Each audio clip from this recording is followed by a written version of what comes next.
Baik, assalamualaikum warahmatullahi wabarakatuh. Kita lanjutkan materi sistem informasi mengenai isu sosial dan etika dalam sistem informasi. Meningkatnya penggunaan teknologi informasi berpengaruh terhadap etika dan sosial masyarakat pengguna. Di satu sisi, perkembangan teknologi informasi memberikan keuntungan. Informasi dapat dengan segera diperoleh dan pengambilan keputusan dapat dengan cepat dilakukan secara lebih akurat, tepat, dan berkualitas.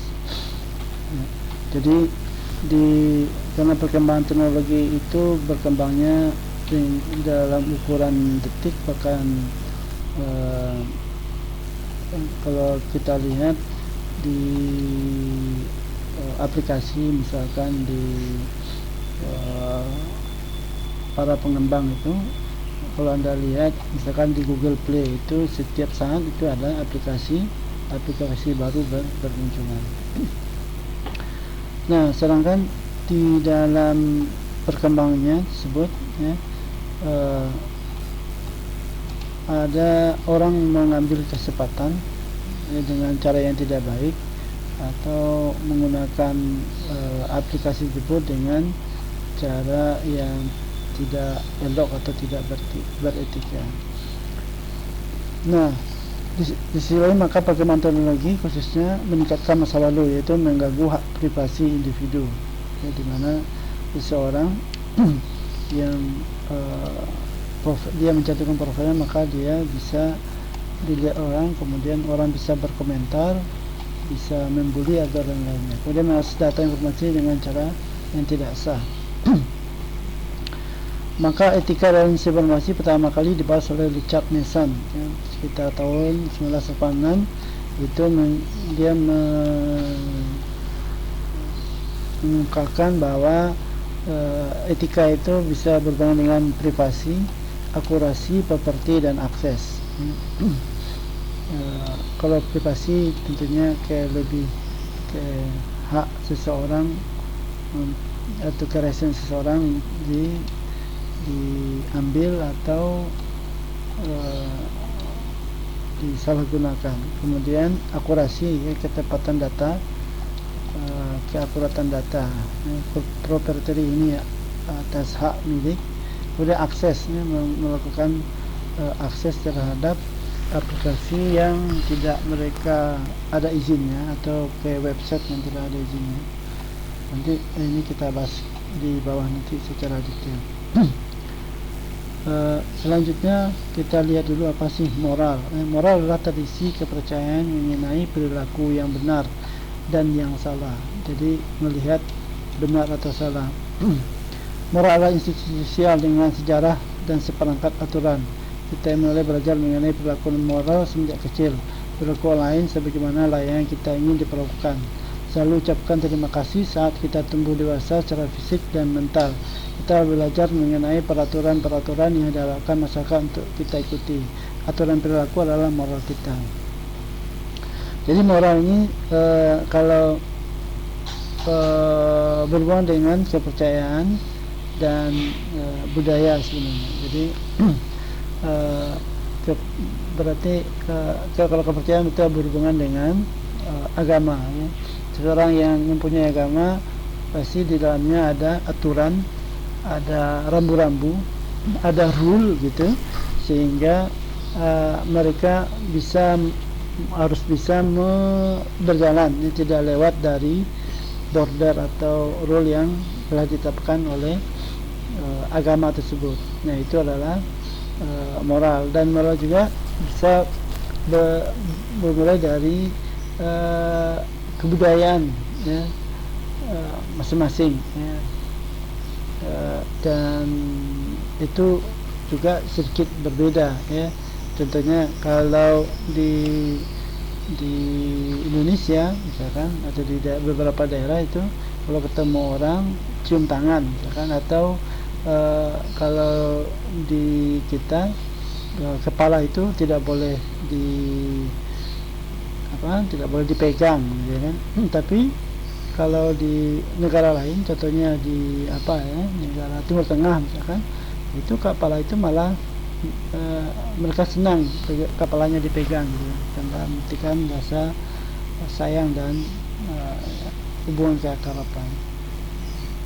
Kemudian etika, perilaku kita juga diarahkan oleh etika. Etika berasal dari bahasa Yunani, ethos berarti karakter, adalah sekumpulan kepercayaan, standar atau teladan mengarahkan yang merasuk ke dalam seorang atau masyarakat. Semua individu bertanggung jawab terhadap komunitas mereka atas perilaku mereka. Komunitas dapat berarti rukun tetangga, kota, negara atau profesi. Jadi kalau etika ini berhubungan dengan karakter. Kalau pribadi berarti karakter itu dibangun oleh lingkungan atau komunitas, ya. Berarti dari agama tadi, ya, diturunkan lagi menjadi bisa nggak dia menyerap apa yang ada di dalam agama, kemudian dia menerapkannya menjadi karakter bagi dirinya.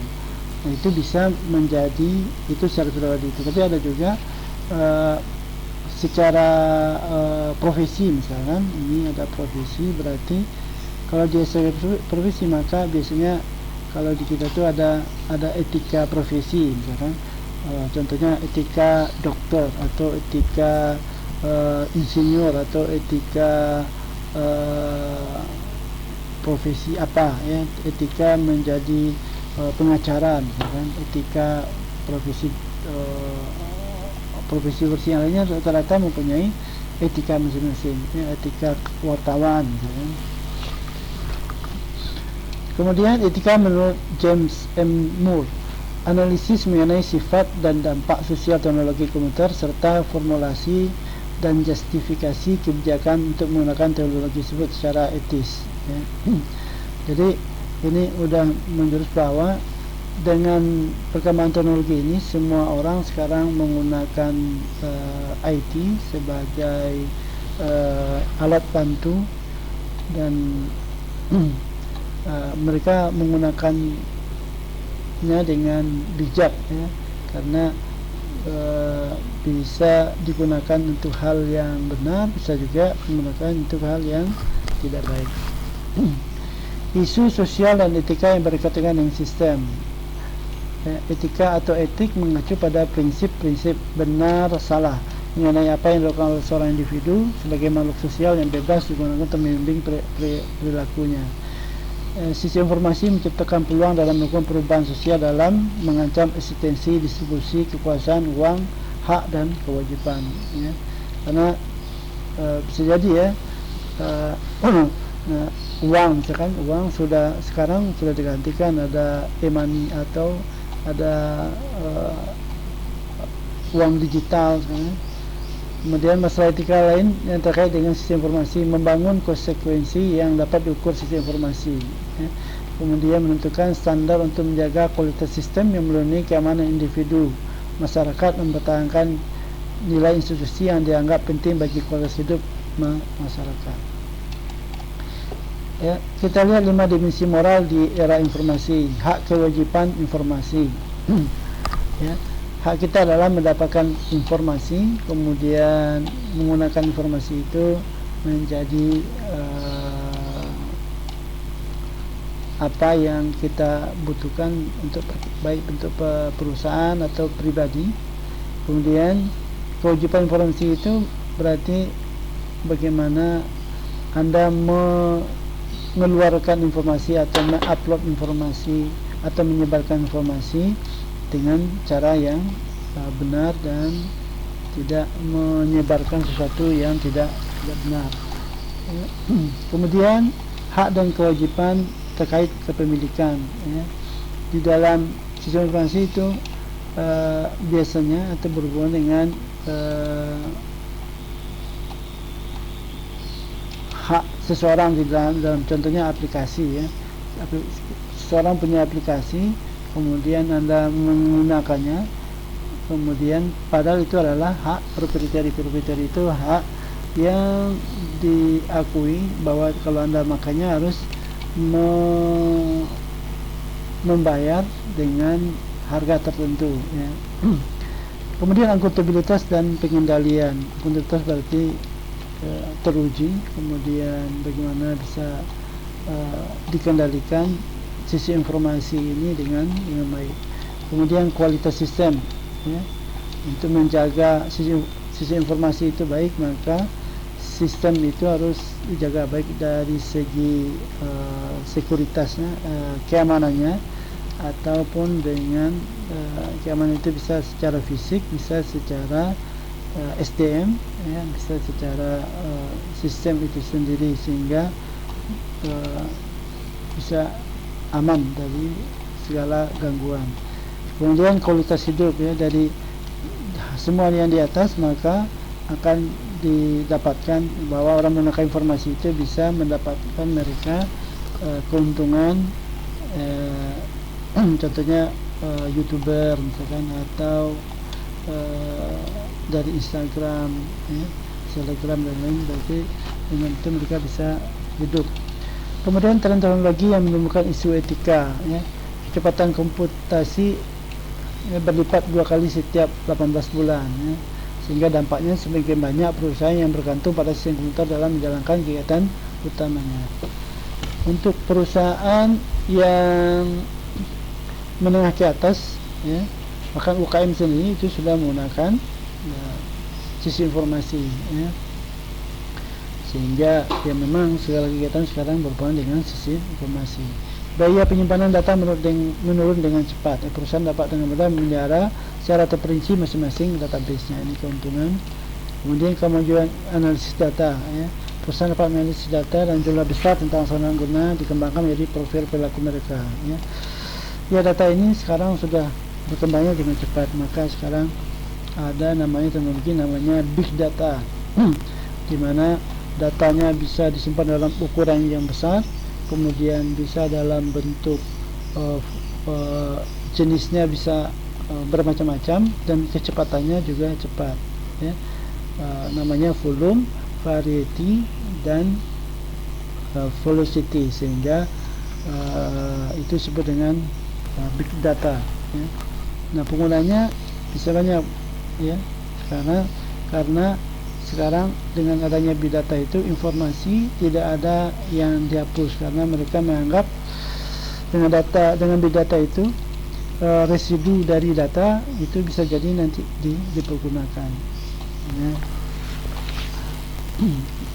Jadi datanya tidak dihapus, jadi bisa diolah dengan cepat dan difilter dengan cepat juga, ya.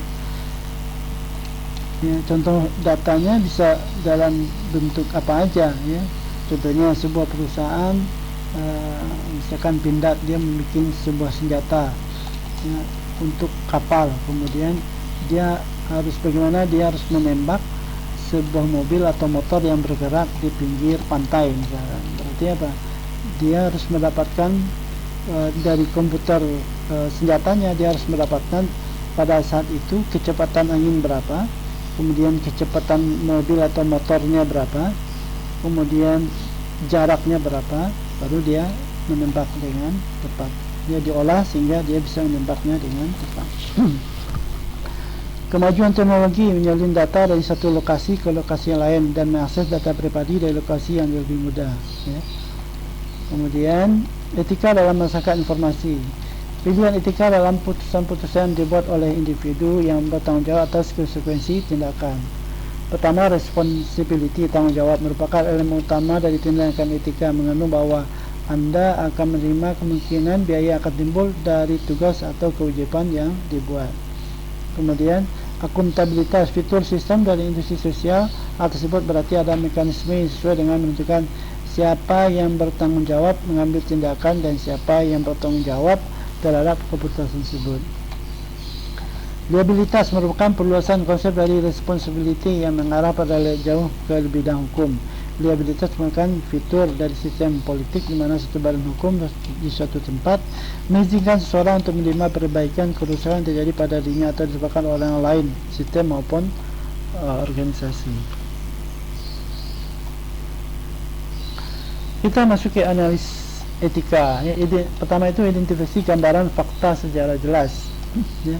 Bagaimana kita melihat apakah ini informasinya sesuai dengan fakta atau tidak, karena pada sini banyak informasi yang tersebar itu bukan fakta atau setengah fakta setengah tidak benar, gitu, ya. didefinisikan konflik atau dilema atau identifikasi nilai lebih tinggi yang terlibat.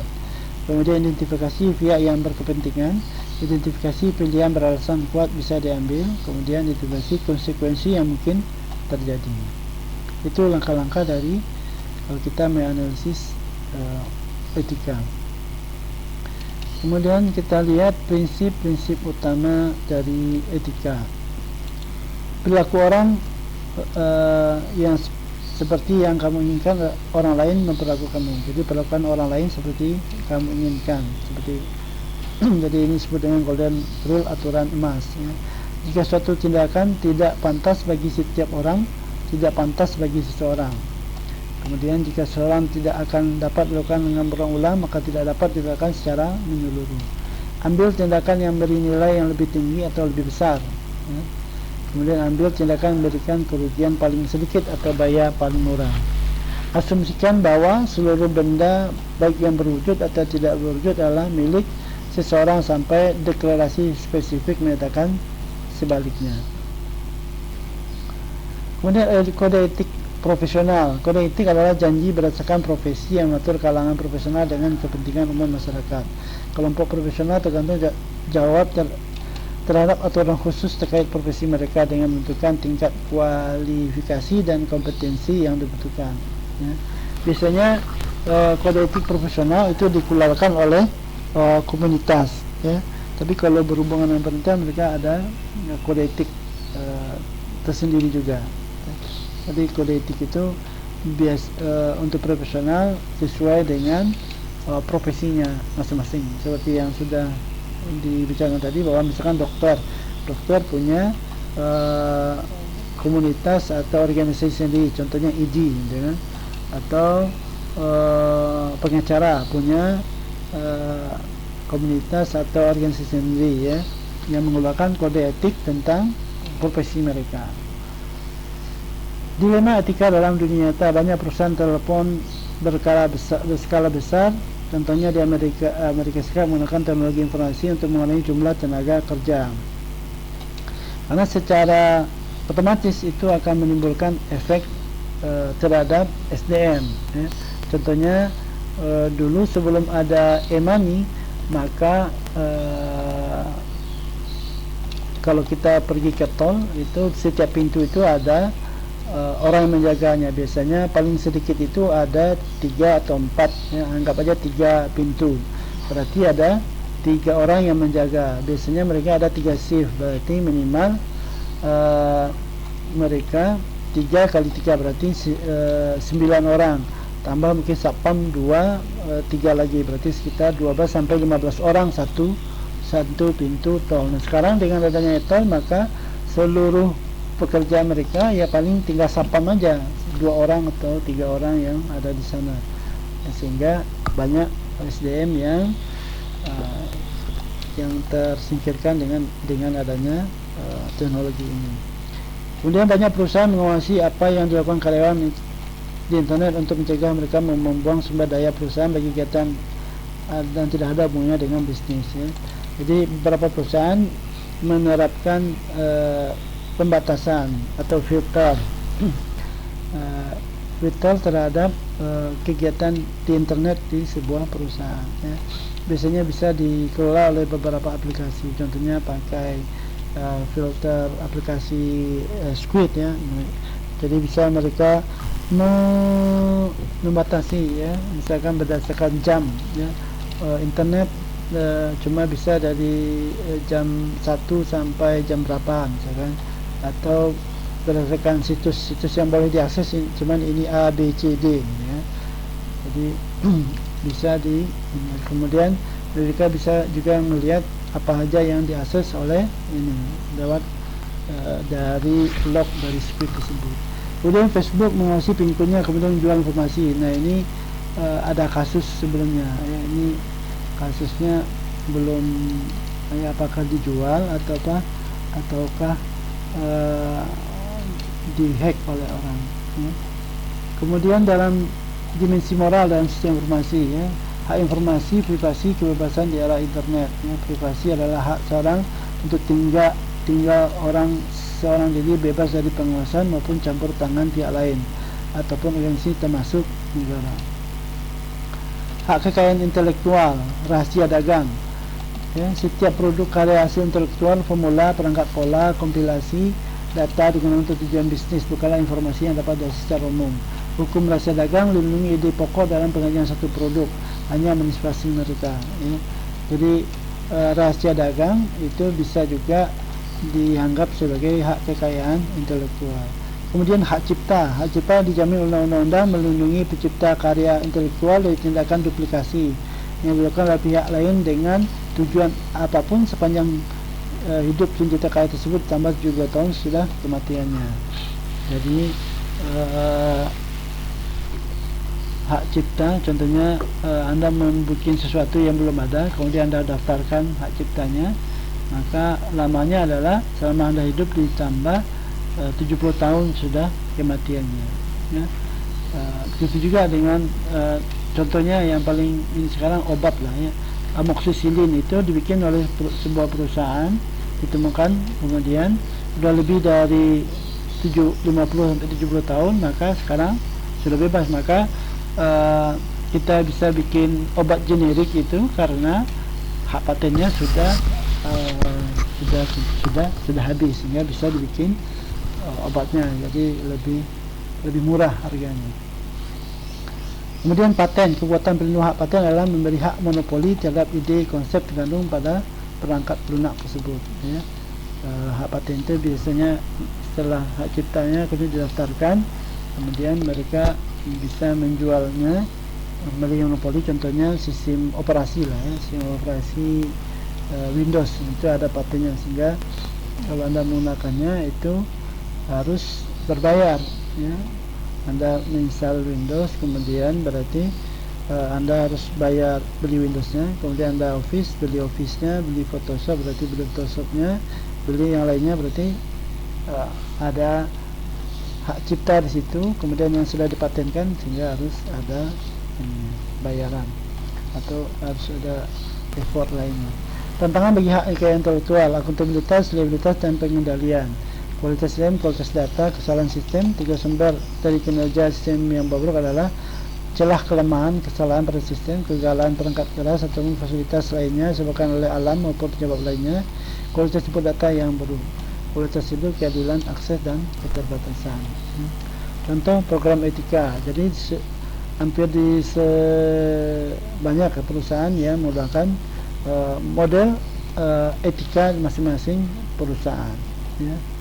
Ini contoh lainnya, kalau etika ya, karena ada kebocoran pengguna Facebook ya, bahwa maka dia harus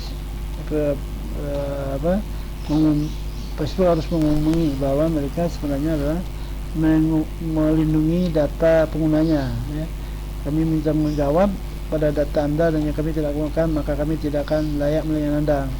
Saya selalu memahami apa yang terjadi ya. Jadi sebenarnya ada kemungkinan diambil oleh data orang lain. Maka solusinya adalah harus ada persetujuan dari Facebook maupun pengguna sebelum mereka minta data, terutama yang sifatnya sensitif milik penggunanya. Facebook memblok aplikasi yang telah melanggar persetujuan, memastikan bahwa mereka telah menghapus semua data yang tidak semestinya mereka miliki.